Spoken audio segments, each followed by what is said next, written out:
an der Gun.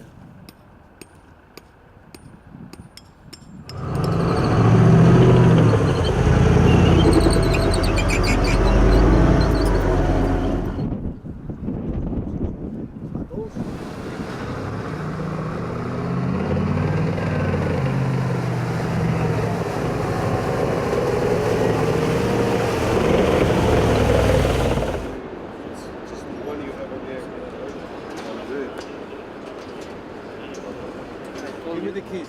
The keys? Show me to put the... ესპანურმა მხარემ დღეს გაგვაცნო თუ როგორ ოპერირებს ესპანეთის ჯარი, მათი საჰაერო დაცვის სისტემა, საჰაერო ძალები. ეს ძალიან საინტერესო იყო ჩვენთვის, როგორც მომავალი ნატოს წევრი ქვეყნისთვის. ჩვენთვისაც მნიშვნელოვანია გავეცნოთ თუ როგორ იცავს თავს ნატოს ცალკეული ქვეყნები და როგორ არიან კოლექტიური დაცვის ნაწილიც. აქედან გამომდინარე დღევანდელი დღე ჩემთვის და მთელი დელეგაციისთვის იყო ძალიან საინტერესო.